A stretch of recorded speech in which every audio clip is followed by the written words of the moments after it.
Fala rapaziada do canal, sejam todos muito bem-vindos a mais um vídeo de informações do mundo do futebol carioca. Sendo que antes do vídeo começar, peço a todos vocês que se inscrevam aqui embaixo, deixem um like e deixem um comentário para fortalecer o vídeo.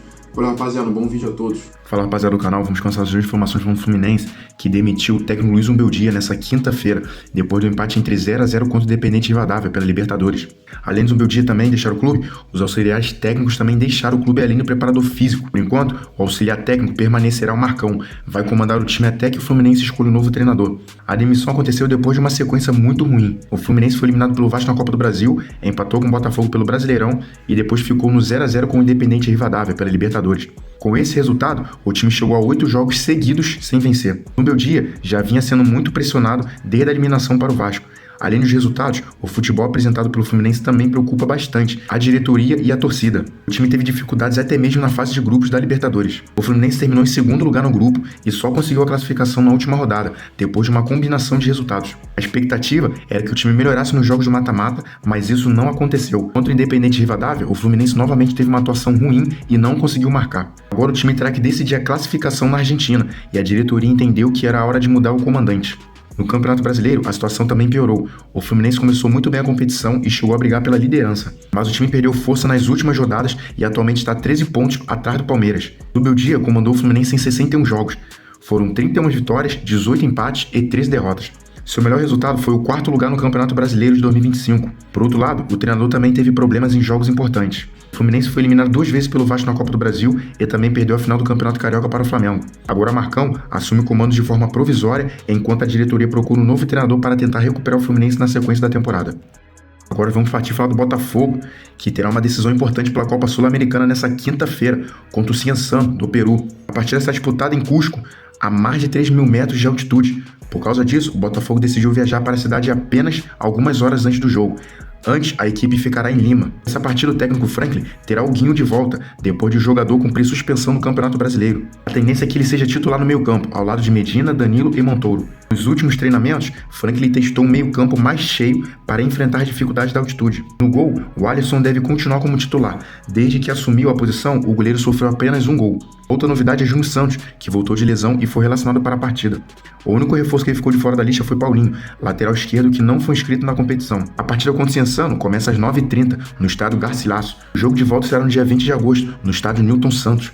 Depois do confronto no Peru, o Botafogo seguirá direto para Salvador, onde enfrentará o Vitória no domingo pelo Campeonato Brasileiro. E o Botafogo também teve uma notícia fora de campo. O lateral esquerdo Marçal foi denunciado pelo STJD por causa da expulsão no clássico contra o Fluminense, no último sábado. Segundo a súmula do árbitro Bruno Arleu, Marçal recebeu o segundo cartão amarelo por continuar reclamando de uma decisão da arbitragem. O árbitro afirmou que o jogador se levantou do banco, gesticulou e reclamou de forma agressiva. Por causa disso, Marçal foi denunciado com base no artigo 258 do Código Brasileiro da Justiça Deportiva, que trata de desrespeito aos membros da arbitragem. No clássico, o Botafogo saiu na frente com um gol de falta do Alex Telles, mas o Fluminense empatou no segundo tempo com o Ignacio. Com o empate, o Botafogo chegou a 30 pontos e ocupa a 9ª posição no Campeonato Brasileiro. Agora o foco do time está totalmente na Sul-Americana, onde busca uma vaga nas quartas de final. Agora partindo falar do Flamengo, que empatou ontem com o Cruzeiro, 1-1 no Mineirão, no jogo de ida das oitavas de final da Libertadores.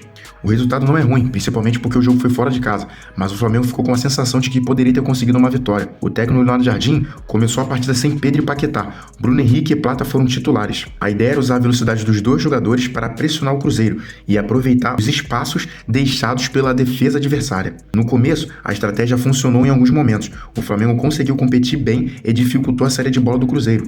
Porém, quando o Cruzeiro conseguiu se fechar na defesa, o Flamengo teve dificuldades para criar oportunidades. Sem Pedro, o time perdeu força dentro da área, e sem Paquetá, também faltou mais criatividade no meio de campo. O Flamengo passou a apostar muito em cruzamentos e chutes de fora da área, mas não conseguiu criar grandes chances. No segundo tempo, o Cruzeiro conseguiu melhorar e marcou o primeiro gol com Arroio. Nesse momento, o Leonardo Jardim decidiu mudar a estratégia. O treinador colocou Pedro e Paquetá junto em campo.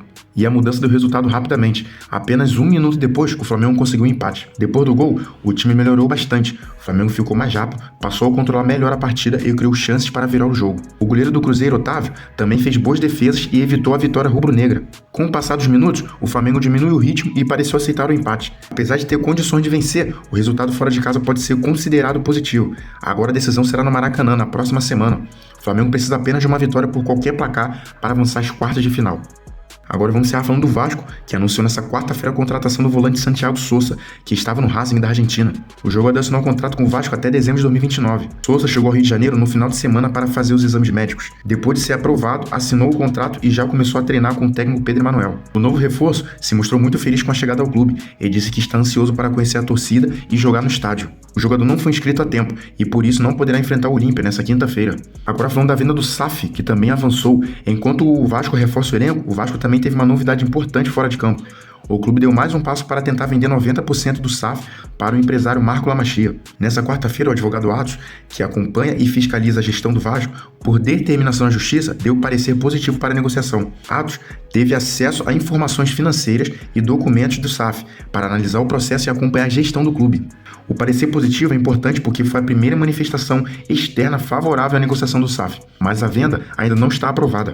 O Vasco ainda precisa receber a avaliação positiva do administrador judicial, do Ministério Público e da juíza responsável pelo processo. Se todas essas etapas forem aprovadas, o Vasco poderá abrir oficialmente a concorrência pela venda do SAF de 90% dos direitos. Pelas regras, o clube não pode simplesmente vender o SAF diretamente pelo Lamachia, antes dessa concorrência. Porém, o empresário possui cláusulas de preferência que permite que ele cubra uma possível proposta melhor feita por outro interessado.